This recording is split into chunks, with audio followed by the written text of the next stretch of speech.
arkadaşlar, hazırda orunlaştırış diksiyakim, bu diksiyanın mavzusu Şarkı Türkistan'da o'ttirib chiqqan yangi fikr etimlar ve buni qarata muomala qilish usuli. Hizbut Tahrir, hijrat, ummatchilik hukmlari degan tema ekan. Bu leksiyani so'zlashga Sayın Muhterem hocamız ama araştırmacı, yazar, gazeteci, Anadolu Ajansı Arapça koordinatörü Sayın Turan Şılakçı efendimi davet ediyoruz. Eyvallah, sağ olasın. Sesim duyuluyor değil mi? Evet, tamam. Bismillahirrahmanirrahim. Değerli arkadaşlar, az önce Ömer Faruk abimizi dinledik. Hakikaten çok güzel, dini anlamda çok güzel nasihatlerde bulundu. Ben bunun Doğu Türkistan arasında hakikaten kafi olacağını ve üzerine biraz daha düşünmek, tefekkür etmek gerektiğini düşünüyorum. Ben de aynı minvalde yeni dünya siyaseti, dünyada olup bitenler, ümmetin durumu, Müslümanların durumu ve Doğu Türkistan'ın yerini anlatacağım. Doğu Türkistan nerede? Küçüklüğümden beri hep Doğu Türkistan şarkılarıyla büyüdüm, marşlarıyla büyüdüm. Doğu Türkistan tarihiyle büyüdüm. Onun için evimde hemen hemen 15-20'ye yakın Doğu Türkistan tarihiyle ilgili kitap vardır. Batılı seyyahların kitapları. Çünkü Doğu Türkistan ümmet tarihi açısından önemli, özellikle Orta Asya'da önemli yerler, bir mekana, bir yere sahip. Geçmişte ulemanın çıktığı yerlerden bir yer. Yani evet, Semerkant, Buhara, aslında bunlar Doğu Türkistan'ın bir devamı. Oradan çıkan ulema baktığımızda İslam tarihi ilk dönemlerinde, hatta az önce Ömer Faruk Bey ondan bahsetti. Evet, Arapça bilmek çok önemli ama Arapçayı Araplara öğretenler, Arap dilini yazanlar aslında Acemler. Acemler derken iki tayfa kastediliyor. Aslında bir yönüyle Farslar, bir yönüyle Türkler kastediliyor. Oturun Arap dili üzerine Türk alimlerin birçok kitabını görürsün. Arap dili grameri üzerine, kavaid üzerine birçok kitapları var. Fakat bu tabi yıllar geçti, kendi tarihimizi unuttuk. 100 yıldır belli bir sürenin cendemeden geçiyor İslam dünyası, 200 yıl oldu. Ciddi bir sıkıntı yaşıyoruz. Ne yapacağımızı şaşırmış halde sağa sola koşuşturuyoruz. Çünkü İslam dünyası ciddi sıkıntılar yaşıyor. Bundan dolayı tarihimizi unuttuk. Neler yapacağımızı, ne yapmamız gerektiğini bilmiyoruz. Bundan dolayı aslında 200 yıldır İslam dünyası bir duraklama dönemi yaşıyor. Doğu Türkistan aslında 1. Dünya Harbi'nden beri bugüne, belki o 2. Dünya Harbi'ne itibaren diyebiliriz, bir duraklama dönemi yaşıyor. Bir sıkıntı dönemi yaşıyor. Tabi bu sadece Doğu Türkistan'la has bir şey değil. Bizim bütün İslam coğrafyasıyla alakalı bir şey. Hepsini kapsıyor bu. İslam dünyası hepsi bir sıkıntı yaşıyor. Peki bu sıkıntının kaynağını? Size bir hikaye anlatacağım. Araplarda şöyle bir hikaye vardır.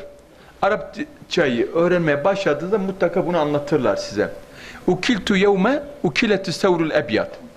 Beyaz öküzün yenildiği gün yenildim. Kıssa şu. 3 öküz bir merada semizleniyorlar. Büyük bir merada bu öküz, 3 öküz semizleniyor. Fakat ileriden bir kurt bunları görüyor. Aç.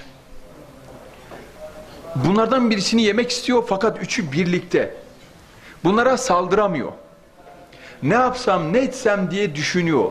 Bunları bölsem de, ayırsam da birisini alıp yesem. Bakıyor ki 3 öküzün rengi farklı. Biri kırmızı, biri beyaz, biri siyah. Kırmızıyla siyah öküzün arasına giriyor. Diyor ki o diğer öküzün rengi ne? Beyaz diyorlar. Bak diyor, bu öküzün rengi beyaz, bu sizden değil diyor. Senin kırmızı, seninki ise siyah. Siz birbirinize yakınsınız diyor.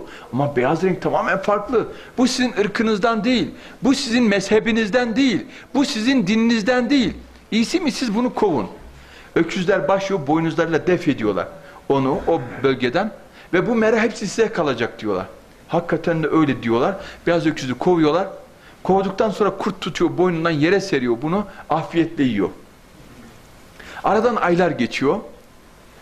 Bu sefer siyah öküz var, kırmızı öküz var. Kurt düşünüyor. Ben bunları nasıl ayırsam? Bu sefer yaklaşıyor siyah öküze. Diyor ki bu öküzün rengi ne? Kırmızı diyor. Peki kırmızı ne rengi diyor? Kan rengi diyor. Bak sana söyleyeyim mi diyor. İleride bu diyor senin kanını dökecek diyor. Sen iyisi mi bunu kov buradan diyor. Bu meranın hepsi sana kalacak diyor. Zaten senin renginden, senin dininden, senin mezhebinden değil. İyisi mi bunu kov diyor. Tamam diyor hakikaten boynuzlarıyla def ediyor. Kurt tutuyor uzakta kırmızı öküzün boynundan tutuyor yere seriyor afiyetle yiyor. Aradan aylar geçiyor. Siyah öküzle kurt karşı karşıya kalıyor. Siyah öküz bir sağına bakıyor, bir soluna bakıyor. Kimse yok yardım edebilecek. O zaman aklı başına geliyor. Eyvah diyor. Aslında diyor bu kurt diyor beyaz öküzü yediği gün beni de yemişti. Ve meşhur sözünü söylüyor. Ukiltu yevme ukileti sevrul ebyat. Beyaz öküzün yenildiği gün. Bugün Batı İslam dünyasına girerken, İslam dünyasını ayrıştırırken İslam dünyasına öküz muamelesinde bulunuyor. Diyor bunlar öküz, bedevi. Biliyorsunuz Kur'an'da da bedeviler böyle genelde yamyam, yani biraz daha böyle kafası taşka. Allah Resulü hadislerinde aridul kafa diyor. Bir şeyi anlamayan, bir şeyi anlamakta zorlanan kişiye Allah Resulü aridul kafa. Taş kafa diyebilirsiniz buna. Biz de genelde burada Türkiye'de biz taş kafa diyoruz böyle. Yani aridul kafa diyor Allah Resulü. Kafası bir şey almayan. Bedevi, Kur'an'da bunları bazen bedevi olarak tanımlar. Çünkü bir şeyi anlamakta zorlanıyor bu insanlar. Bu ne demek? Batı da bunu öküz diyor. Biz bunlara diyor öküz muamelesinde bulunalım diyor. Bu toplumu birbirine ayıralım. Ne yapıyor? Doğu Türkistan'a, mesela örnek verelim. Şimdi burada Doğu Türkistan var. Doğu Türkistan'a geliyor. Diyor ki ya burada bu halk birlikte yaşıyor, beraber yiyor, kültürü aynı. Fakat bunu nasıl ayrıştırabilirim? Bunlar Müslüman bir toplum. Bunların arasına bazı mezhepler sokayım. Şu Hizb-ut Tahrir'i sokayım, şu tekfirciliği sokayım, şu Şiiciliği sokayım, şu mezhepçiliği, onu bunu sokayım diyor. Ayrıştırıyor önce. Ayrıştıktan sonra birbirine kırdırtıyor. Birbirine kırdıktan sonra diyor ki ya hepiniz öküzsünüz, birbirinize ayrışın diyor. Herkes ayrışıyor. Bu sefer ne yapıyor? Hepsini teker teker ne yapıyor? Yiyor. İslam dünyasına da aynı muamelede bulundu hep Batı. İslam dünyasına deli gömlekler, bizde Cemil Meriç var, meşhur mütefekkirlerden diyor ki, Batı diyor, onun tabiriyle Batı bize deli gömlekleri giydirdi diyor. Bu deli gömleklerini giydik, birbirimize düşman olduk. Kardeş kardeşe, anne oğula, oğul kardeşe düşman oldu. Peki İslam tarihinde bu nasıl? Şimdi İslam tarihine girmeden önce birkaç örnek vereceğim. Şimdi Batı tarım toplumu, sanayi toplumu dedi. Şimdi bilgi toplumu denen bir çağ ve teknoloji dediğimiz bir çağda yaşıyoruz. Teknoloji ve bilgi çağı denen bu çağda aslında geçmiş ulemaya baktığımızda, kıyasladığımızda bir fark var. Eski ulemaya bakın, hakikaten büyük mütefekkirler, düşünler var.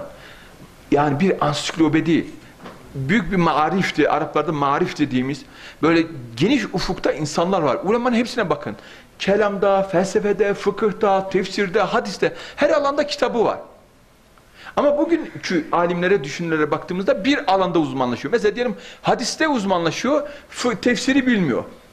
Fıkıhta uzmanlaşıyor, tefsir ve hadis bilgisi yok.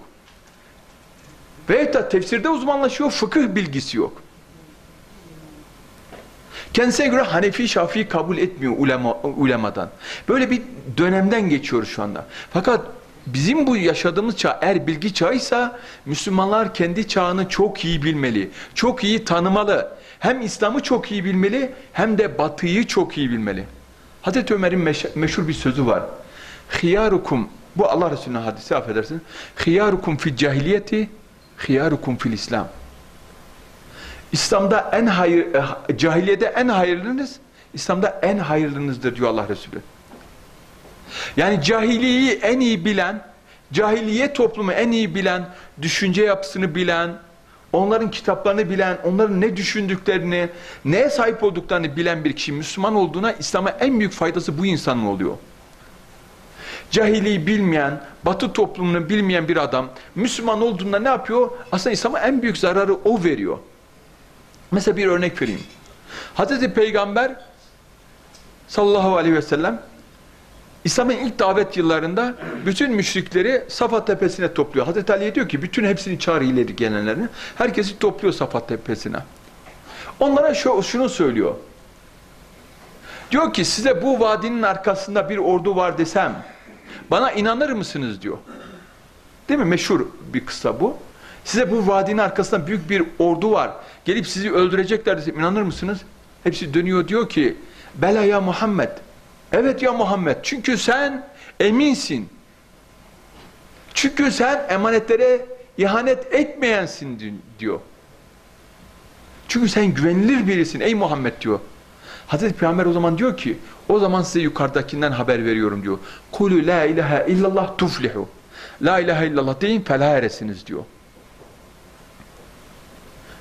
Bakın Hazreti Peygamber tevhidden önce la ilahe illallah dedirtmeden önce ahlakını ortaya koyuyor. Ben emin miyim diyor. Evet sen eminsin. Eminlik, ahlak, emanet. Az önce Ömer Faruk Bey bahsetti. Hani peygamberin sıfatlarından biri eminlik, emanet. İşte budur. Siz davete, tebliğe başlamadan önce toplumun sizi bilmesi, tanıması, emin olduğunuzu bilmesi gerekiyor. Bunun ahlakından ben eminim. Bu Müslüman biri. Bugün adam daha dün İslam'ı öğreniyor. Bugün başlıyor herkesi tekfir etmeye. İslam'da tekfir diye bir şey yok. Hazreti Peygamber'in tarihine bakın. Öyle bir şey yok. İslam ahlakıyla. Onun için Hazreti Peygamber diyor İnnemâ bu'istu liutemmime mekârimel ahlak. Ben güzel ahlakı tamamlamak için geldim diyor. Bütün peygamberlere bakın. Bir ahlak var. Onun için bakın dünyaya savaş hukukunu Müslümanlar öğretti. Uluslararası hukuku Batı Müslümanlardan öğrendi uluslararası hukuku. De İmam Muhammed, İmam Ebu Hanife'nin öğrenci İmam Muhammed'in Siyer-ü Kebiri var. Bugün Birleşmiş Milletler dahi o kitabın uluslararası hukukta yazılmış ilk kitap olduğunu kabul eder. Ve onu Fransızca'ya, İngilizce'ye tercüme eden Muhammed Hamidullah'tır. Pakistanlı, Hint alt kıtasının meşhur alimlerden biri. Fransızca'ya tercüme ediyor ve Birleşmiş Milletler Uluslararası Hukuk'ta ilk kitap olarak onu kabul ediyor. İmam Muhammed'in o kitabını. Fakat biz Müslümanlar bugün hukuk tanımayız, hukuk bilmeyiz. Hazreti Peygamber Medine'ye ilk hicret ettiğinde bile oradaki Hristiyanları, Zerdüşleri, Hristiyanları hepsini topluyor, bir misak imzalıyor, anlaşma imzalıyor. Nedir bu? Medine vesikası. Ve hepsini birer ümmet diyor. Yahudi ümmeti, Hristiyan ümmeti, Zerdüşt ümmeti ve Müslüman ümmeti. Hepsine ümmet diyor. Tek çatı altında topluyor. Bir birliktelik ruhu aşılıyor orada. Evet Müslümanlar bir hareket etmeli fakat diğer toplumlar birlikte yaşamanın da şeyini anlatıyor Hazreti Peygamber. Mesela bir örnek vereyim. Hazreti Ali Allah Resulü hicret ettiğinde Allah Resulü onu niye evinde bırakıyor? Allah Resulü Hazreti Ali evinde bırakmasının nedeni ne? Emanetleri dağıtsın diye. Peki o emanetler kimindi? Müşriklere emaneti öyle değil mi? Peki o müşrikler Hazreti Peygamber'e ne yaptılar ashabına? Evlerini bastılar. Hatta bazen eşyalarına el koydular. Bazen evlerine, mallarına, mülklerine el koydular. Müslümanlar hicret ediyor, adamlar gidiyor Müslümanların evlerine el koyuyor. Mallarını, mülklerini alıyor. Çoluk çocuklarını alıyorlar. Hazreti Peygamber'in yanında buna rağmen müşriklerin emaneti var. Hatta İbn Hacer diyor ki, Bukhari'nin meşhur şarihlerinden biridir İbn Hacer. Diyor ki Hazreti Peygamber hani 10 tane genç seçiyorlar ya peygamberi öldürmek için. Hani gitsinler müşrikler kendi o gece gidip hicretten önce öldürecekler Hazreti Peygamber'i. O seçilen 10 kişinin emaneti Hazreti Peygamber'in yanında arkadaşlar. Bakın Hazreti Peygamber'i öldürmeye gelenleri emanetleri Hazreti Peygamber'in yanında. Hazreti Peygamber bunu bilmesine rağmen onların emanetleri ya bunlar zaten müşrik, bunlar zaten kafir deyip emanetlerini alıp gitmiyor Ebu Bekir'le birlikte. Bilakis diyor ey Ali sabah kalk bu emanetleri dağıt diyor. Bakın Hazreti Ali yatağında bırakıyor ve o müşriklerin emaneti dağıtsın diye. Ki o müşrikler onu öldürmeye geliyorlardı. Fakat Peygamber asla onların emanetlerine el sürmedi. Hatta ilginçtir. Mekke fethedildikten sonra Müslümanlar biliyorsun büyük bir orduyla Mekke'ye girdiklerinde bazı Müslümanlar koşu o hicret döneminde müşriklerin el koydukları evlerini almaya çalışıyorlardı ve müşrikleri çıkarmaya çalışıyor. Hazreti Peygamber'e bu haber ulaşınca Hazreti Peygamber Müslümanları topluyor. Ey Müslümanlar, bugün galip olanlar sizlersiniz. Zavallı, mazlum olanlar, onun için o evlerden onları kovmayın. Bırakın kalsın. Bakın. فَاَنْتُمْ تُلَقَى diyor o müşriklerin birçoğuna. Hep öldürülmesi gereken, o müşriklerin Müslümanların malına el koyan, Müslümanların eşlerine dahi el koyanlara فَاَنْتُمْ تُلَقَى diyor, bırakıyor Hazreti Peygamber. İslam tarihinin bu yönü maalesef hep Müslümanlarda unutturuldu. Bugün günümüzde en büyük Müslümanların ihtiyaç duyduğu konulardan bir tanesi bu. Bizim Müslümanlar, bir de şu var. Mesela İslam tarihine bakın. Münafıklar nerede? Mekke'de mi, Medine'de mi? Orada çıkıyor. Medine'de. Medine'de Müslümanların güçlü olduğu dönemde münafıklar çıkıyor. Münafıklar biliyorsunuz aslında fasıklardan da Kur'an'a baktığınızda İslam akadi ile ilgili kitapları okuduğunuzda aslında münafıkların yeri en alt derecede olanlardan. Cehennemde en alt derecede aslında münafıkların yeri. Fakat buna rağmen Hazreti Peygamber münafıkları bilmesine rağmen münafıkları etrafından kovmuyor. Öyle değil mi? Mescitten kovuyor mu münafıkları? Hatta cihada giderken bile münafıklar yarıda bırakıp dönüyor ki bazı münafıklar cihatta yarıda bırakıp dönüyorlar. Çünkü onlar için canları önemli. Peygamber onlara karşı bir şey yapmıyor. Mescid-i Nebevi'de her gün gelip namaz kılıyor. Hazreti Peygamber biliyor şu münafık diyor. Fakat münafıklar etrafından kovmuyor. Hatta yine İbn Hacer diyor ki o dönem Peygamber Huzeyfe radıyallahu anh diyor ki ne kadar Müslüman var Medine'de diyor, onların bana sayısını getir diyor. Sayısını alıp getiriyor. Hadi İbn Hacer diyor ki o getirilen Müslümanların %50'si münafıktı diyor. Hatta Hazreti Ömer Allah Resulü münafıkların listesini bir sahabiye veriyor. Diyor ki bu münafıkların listesi sende olsun. Bil, yani bu sende kalsın fakat kimseye söyleme. Hazreti Ömer o Müslümanın peşinde, Huzeyfe'ydi galiba, tam hatırlamıyorum. Huzeyfe radıyallahu anh peşinde koşuyor. Ya hangi Huzeyfe kimin arkasında namaz kılıyor, kimin kılmıyor diye ona bakıyordu. Öğrenmek için ey Huzeyfe bunların bana isimlerini ver de bunların kafasını uçurayım diyor. Hayır diyor, peygamber sana söylemememi istedi. Çünkü biliyor Hazreti Ömer celalli biri. Fakat hayır diyor, sana bu isimleri vermeyeceğim diyor. Çünkü sen yanlış bir şey yaparsın ey Ömer diyor. İslam tarihi bunlarla dolu. İkincisi, geldiğimiz noktada İslam ümmetinin yeniden dirildiği, Batı'nın tamamen nihilist, postmodern çağda çöküşe geçtiği bir dönemde ümmet yeniden dirilirken Batı Müslümanları terörize etmeye çalışıyor. Müslümanları farklı bir mecraya sürüklemek istiyor. Peki biz Müslümanlar bu dönemde neler yapmalıyız? Bizim kültürümüzde terör yoktur. Terör Batı'dan gelme bir şeydir. Hatta Orta Doğu'ya bile, bu coğrafyaya terörü getiren, Birinci Dünya Harbi'nden sonra bu coğrafyaya terörü getiren Siyonist terör örgütleri, Haganah, Irgun ve Stern terör örgütleridir. Birinci Dünya Harbi sonrası Yahudiler, Filistin'de Müslümanları, bu Şam bölgesi denen bölgeden Müslümanları bu coğrafyadan uzaklaştırmak için hep terör uyguladılar. Müslümanlar o döneme kadar terörü bilmiyor. Terörle bir alakaları yok. Yahudi bu terör örgütleri, Haganah, Irgun ve Siyonist terör örgütleri daha doğrusu, Haganah, Irgun ve Stern, Orta Doğu'da pazarları havaya uçuruyor, binaları havaya uçuruyorlar. Müslümanlar, kardeşim bunun dinde yoru yok, siz ne yapıyorsunuz falan. İngilizler bile o dönemde buna tepki gösteriyor, Yahudi terör örgütlerinin bu şeylerine.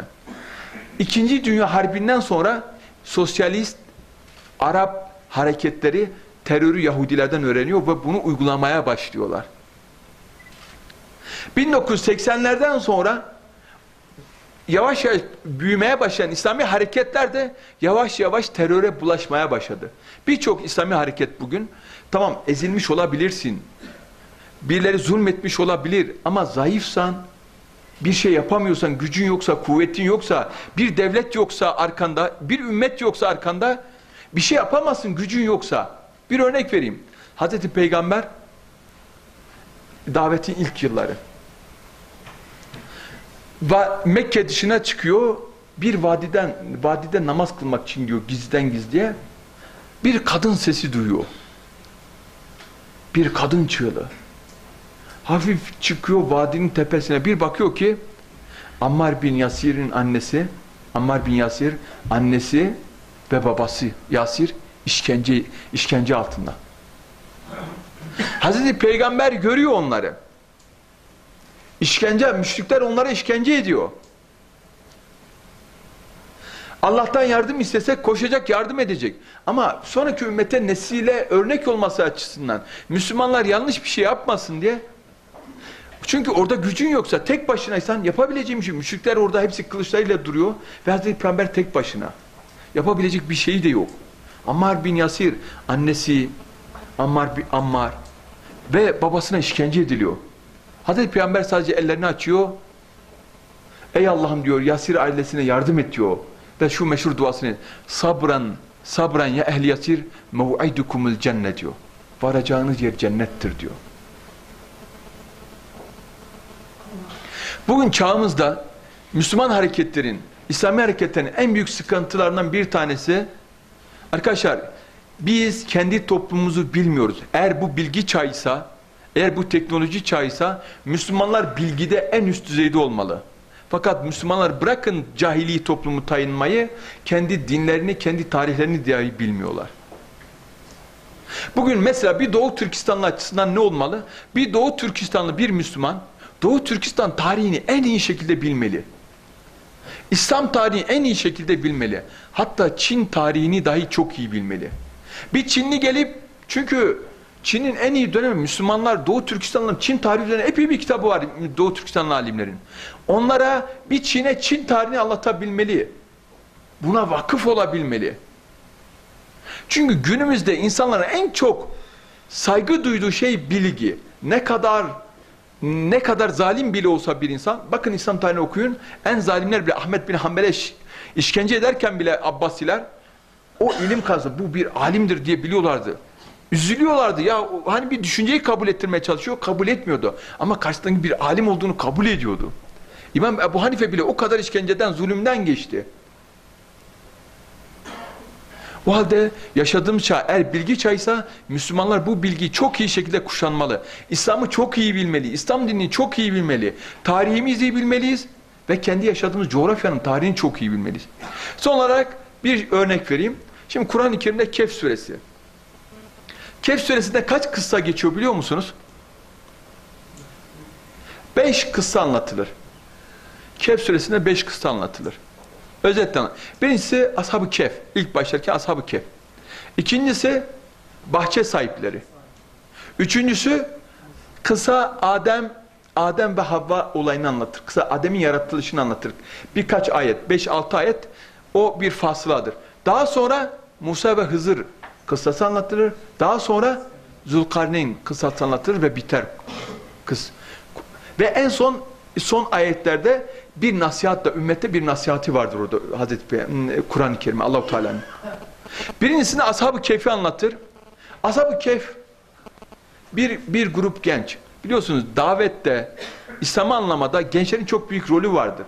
Gençler çok önemlidir. Onun için Müslüman alimlere her zaman için İslam şunu önerir. Gençleri önemseyin. Peygamberlere ilk iman edenler hep gençlerdir genelde. Filozoflara bile açın, en büyük hep destek verenler hep gençler olmuştur genelde. Gençler çok mühimdir, çok önemlidir. Bunu Müslümanların göz ardı etmemesi gerekiyor. Gençleri önemsememiz gerekiyor. Bir grup genç iman ediyor. Başında zalim bir kral var. Müslümanlar ne yapacaklarını bilmiyorlar. Ne yapsak, ne etsek? Zalim kral bunları dinine çekmeye çalışıyor. Diyor ki gelin benim eski dinime dönün. Bunlara zulüm, işkence ediyor. Bunlar kabul etmek istemiyor. Kur'an-ı Kerim o kıssanın sonunda diyor ki, ey gençler diyor, eğer siz o kralın dinine dönerseniz size hem bu dünyada hem öbür dünyada azabın 2 katı vardır diyor. Ama sabrederseniz size büyük bir ecir vardır. Ve Müslüman şunu öneriyor. Kıssanın özeti şu. وَلْيَتَلَطَّفْ وَلَا يُشْعِرَنَّ بِكُمْ أَحَدًا. Eğer sayınız az ise, bir avuç iseniz kendinizi belli etmeyin. Kimse sizi tanımasın. Kral ve askerleri sizi tanımaması için وَلْيَتَلَطَّفْ وَلَا يُشْعِرَنَّ بِكُمْ أَحَدًا diyor. Kimse sizin haberdar olmasın. Gizli gizli davetinizi yürüdün. Hazreti Peygamber bile ilk davete başında gizli yapıyor davetini. İşte diyor ki eğer sayınız az ise, zulüm ve kafirler, zalimler daha kuvvetliyse gizli gizli davetinizi yapın diyor. Burada onu anlatıyor. Daha sonra ikinci merhale geliyor. Bahçe sahipleri. Bir kafir zengin var, bir Müslüman zengin var. İkisinin de bahçesi var. Fakat kafirin bahçesi daha büyük ve geniş. Bahçesinin ortasından koca bir nehir geçiyor. O kafir kendi bahçesi, ey Müslümana sesi, ey Müslüman diyor. Bak benim bahçem daha büyük senin bahçenden.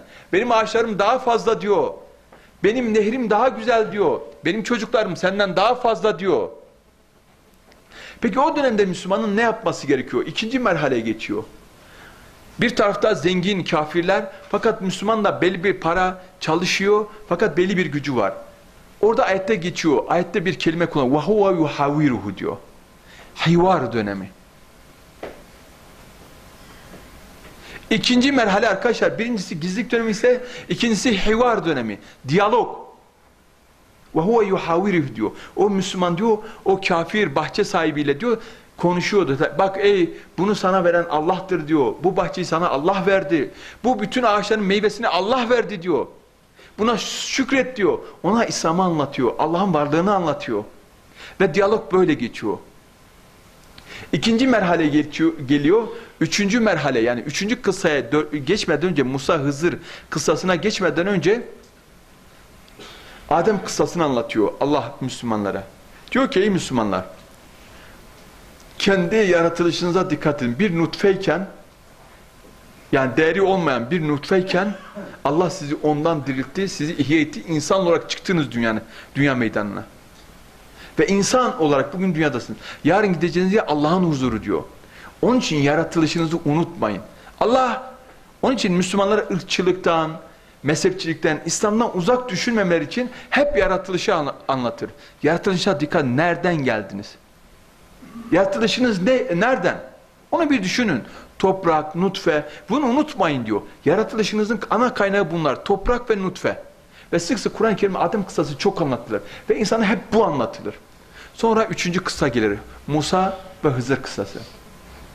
Musa aleyhisselam kendini daha bilgili biliyor. Yani bu da aslında günümüz cemaatlerine, Müslümanlara bir örnek. Şimdi birçok cemaat var, birçok dini yapı var. Hep Müslümanlar birbirlerine böyle alternatif olur, birbirini kışkırtmaya çalışırlar. İslam diyor ki, ey Müslümanlar, ne olursanız olun. Musa bir peygamberdi, o bile ey Allah'ım benden daha bilgili var mı diyordu. Allah onun karşısına Hızır'ı çıkardı. Ve bilginin ne olduğunu öğretti. Onun için Müslümanlar üçüncü bir merhaleye geçtiklerinde bilgiye önem vermesi gerekiyor. Bilgi çok önemli. İlim çok önemli. Kur'an'ın ilk emri oku, fakat bu dinin mensuplarının en az yaptığı şey okumak. Kur'an-ı Kerim'de kaleme yemin eder. Kalem suresi vardır. وَمَا يَسْرُونَ der, satırlara yemin olsun der. Fakat Müslümanlar bugün hem okumayı unuttular, hem de yazmayı unuttular. Bir dönemler düşünün, kalemin olmadığı, bunun gibi kalemin olmadığı, kağıdın olmadığı bir dönemde Müslüman alimlerin ciltler dolusu kitapları vardı. Öyle değil mi? Ciltler dolusu. Açın Doğu Türkistan tarihine, Maveren Nehir'e bakın. O dönemdeki İslam dünyasında, mesela bugün Afganistan'da Belh diye bir yer var değil mi? Belh. Bugün Belh'a gittiğinizde Belh küçük bir köy. Şu anda hiç eser yok bugün artık. Ama geçmişte Belh denildiğinde Mevlana'dan birçok İslam aliminin yetiştiği yer. Arkadaşlar sırf bugün Belh denilen yerde 20'ye yakın kütüphane vardı Müslümanların. Ve her kütüphanede İslam alimleri anlatıyor 10 bin 20 bin kitap varmış diyorlar. Sırf Belh'te, bugün Belh'e gidin kütüphane yok. Bugün yok. Ama o dönemde 20 kütüphane var ve her kütüphanede 10 bin 20 bin kitap var. Açın Türkistan tarihini okuyun. O dönemde Türkistan'da olan kütüphanelere bakın, ilme bakın. Kağıdın olmadığı, deri üzerine kuş tüyüyle yazıların yazıldığı döneme bakın. Ulemamız o kadar kitap bırakıyor. İmam Bukhari'le bakın, İmam Müslim'lere bak. İlk dönemler dahi. Sonraki dönemlerde İslam ulemasının bıraktığı o ciltler dolusu tefsirlere, kitaplara bakın. Neden? Çünkü onlar Kur'an'ın ikra ile ne demek istediğini ve kalem suresiyle ne demek istediğini biliyorlardı. Fakat sonraki ümmet ne zaman ki okumayı bıraktı, ne zaman ki yazmayı bıraktı, Batı geldi gelişti. Bugün Batı'da gidin, koca kütüphaneleri var. Koca kütüphaneler. Her gün on binlerce kitap basılıyor. Bizim İslam dünyasında kitap yok. Bilakis hep tercüme, batıdan tercümeler. Tercüme elbette olmalı bir hareketlik için. Fakat bugün bizim okuyanımız yok, yazanımız yok. Okuyan bile bir iki kitap okuyor, kendini alim sanıyor. Bizim o dönemden kurtulmamız gerekiyor aslında. Bu çok önemli. Onun için Musa Hızır kıssasında şunu anlatıyor. Ey Müslümanlar, birbirinize merhamet edin. Birbirinizi tekfir etmeyin. Aşırı gitmeyin. İlim sahibi olun. Birbirinize münazara edin, tartışın. Musa ile Hızır tartışması gibi. Tartışın ama asla birbirinizi tekfir etmeyin. Bugün günümüze bakın, az önce Ömer Faruk hocam anlattı. Birelvi, Diyobendi, Selefi, Hanefi, yani birçok Müslüman var. Fakat Müslümanlar birbirleriyle uzaklaşıyor, tekfir ediyor. Ama İslam, halbuki İslam değil miydi ki bize annem baban Hristiyan bile olsa, Yahudi bile olsa, Budist bile olsa ona saygı duyuyor. Evet, seni kovdukları zaman, seni evden kovuyorsa zulüm işkence ayrı bir şey. Fakat seni kovmuyorsa senin anne babana saygı duyman lazım. Münazara olabilir, tartışma elbette olabilir. Fakat biz Müslümanlar birbirimize saygıyı unuttuk. Birbirimize ihtiram etmeyi. Hatta bir gün İmam Ebu Hanife, oğlu Hammad haricilerle tartışıyor. Hariciler biliyorsunuz çok serttir. Herkesi tekfir ederler. Hammad da haricilerden birisiyle tartışıyor. İmam Ebu Hanife oğlunu çağırıyor. Gel buraya Hammad diyor. Bir daha seni diyor bunlarla tartışırken görmeyeyim diyor. Biz diyor karşı gruptan, karşı bir mezhepten bir Müslümanla tartışırken diyor başımızda sanki kuş varmış gibi hareket ederdik diyor. Yani ne? Şöyle dururduk ki, yani şu demek, biz o Müslüman aman küfre girmesin, aman karşıdaki başka bir Müslümanı tekfir etmesin diye uğraşırken siz karşıdaki küfre sokmak için, onu da senin tekfir etmesi için çaba sarf ediyorsun. Çaba sarf ediyorsunuz. Onun için seni men ediyorum diyor. Bu konulara girme bir daha.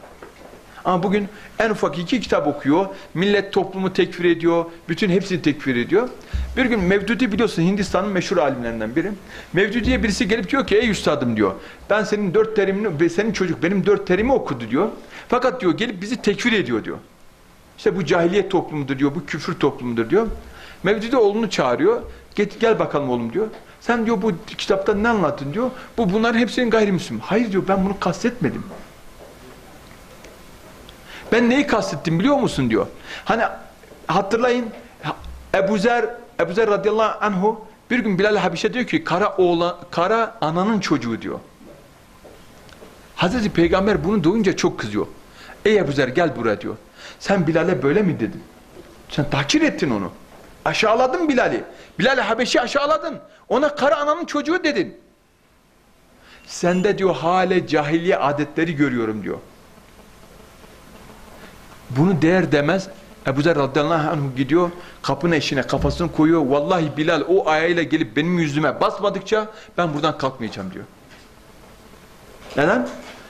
Kendisinin yaptığı hatanın farkına var mı? Nefsini aşağı almak için, nefsini hesaba çekmek için ve Bilal'den üstün olmadığını göstermek için bunu yapıyor. Onu yaptıktan sonra işte diyor şimdi diyor imanın tadına vardın ey Ebu Zer diyor Allah Resulü. Fakat bugün Müslümanlara bakın en ufak bir konuda birbirini eleştiriyor, en uç noktalara kadar bile gidebiliyorlar. Bu ilim onun çok önemli. Çünkü ilim az olduğu zaman İmam Gazali diyor ki ilim az olduğu zaman insanlar birbirini tekfir eder. İlimde zirve olduğun zaman, Kur'an'ı çok iyi bildiğin zaman, hadisleri, ilmi çok iyi bildiğin zaman tekfire gitmez. Hatta İbn-i Teymiye bile bakın seleflerin bile örnek aldı. İbn-i Teymiye bile asla İbn Arabi'yi tekfir ederken bile görüş diyor. Ben diyor bu görüşleri yanlıştır diyor. Mesela İbn Arabi'yi eleştirirken. Asla tekfir etmiyor zatını. Diyor ki şu görüşler diyor İslam'a uygun değildir. Fakat bazı görüşleri var İslam'a çok büyük hizmetleri oldu diyor. Fetvalarında diyor. Fakat sen bir görüşünü al, diğer görüşünü almazsan çok uç noktalara gidebiliyorsunuz böylece. Ve gelinen 4. noktada kuvvet. 4. kıssa neydi? Zülkarneyn Aleyhisselam'ın kıssası. Zülkarneyn Aleyhisselam'ın kıssasında şu. Bir iktidara gelmiş bir Müslüman lider var. Allah ona diyor ki dünyayı artık fethe çık. Doğuyla batarsa İslam'ı yay diyor. Bu da dönüp halka diyor ki وَاَعِنُونِ بِقُوَّةِ Ey halkım diyor. Ey halkım diyor. Eğer siz bana destek, gücünüzle destek olmazsanız ben bunu yapamam. Allah'ın dinini yaymam gerekiyorsa sizinle birlikte yapmamız gerekiyor. Çünkü Allah bize iktidar verdi. İktidar verirsen bu cihatla bu dini yaymamız gerekiyor. İktidarla birlikte biz diyor bu dini dünyanın dört bir yanına yaymamız gerekiyor. Fakat ey Müslümanlar hepiniz beni desteklemeniz, ey halkım hepinizin benimle birlikte olmanız gerekiyor diyor. Ve halk da ona destek veriyor. Böylece Zülkarneyn dünyanın dört bir yanına İslam'ı yayıyor. Ve kıssa en sonunda şöyle bitiyor. Ey Müslümanlara uyarılarda bulunarak bitiyor. 4 kıssa. 4'ünde de Müslümanlara farklı farklı önerilerde, tavsiyelerde bulunuyor. Bugün ümmetin geldiği noktada Müslümanlar dünyaya az önce belirttiğim gibi hukuku Müslümanlar üretti fakat bugün hukuku Müslümanlar unuttu. Mesela bir örnek vereyim. Bedir'de Allah Resulü müşrikleri esir aldığında nasıl salıverdi bunlara? Şu karşında salıvermişti. Ey müşriklerden kim okuma yazma biliyorsa gelsin 3-4 Müslüman okuma yazma öğretsin, salıvereceğim. Bakın savaş hukukunu, ondan önce savaşlarda kafirler hep öldürülür, birbirlerini iki grup taife birbirlerine esirlerini öldürürlerdi. Fakat İslam'la birlikte esir değiş tokuşu ve esirleri salıverme kültürü başladı. Yine bir örnek, Müslümanlar savaşlarda Hazreti Peygamber savaşa çıkacağı zaman daima Müslümanlar şu aman ha savaşta çocukları öldürmeyin. Aman ha kadınlara dokunmayın. Aman ha iş adamlarına dokunmayın. Aman ha tarlalarda insanların mallarına dokunmayın. Yollardan geçerken sakın ha başkalarının mallarına, mülklerine el koymayın. Hatta sahabiler der ki, savaşa giden sahabiler, Hazreti Peygamber Medine'nin dışına kadar bizi uğurlardı diyor. Hep bu nasıl? Aman ha, bak bir çocuk öldürmeyesiniz. Aman ha bir sivil ölmesin. Aman ha bir kadını öldürdüğünüzü duymayayım derdi. Biz diyor artık o nasihattan o kadar şey olurduk ki, ya da Peygamberin bu nasıl aynı şeyi tekrarlar çünkü bilirdi. Savaşa gittiğin zaman insan nefsine yenilip bazen çok aşırı gidebiliyordu. Farkında olmadan çok uç noktalara gidebiliyor. Onun için habire uyarıyor Müslümanları.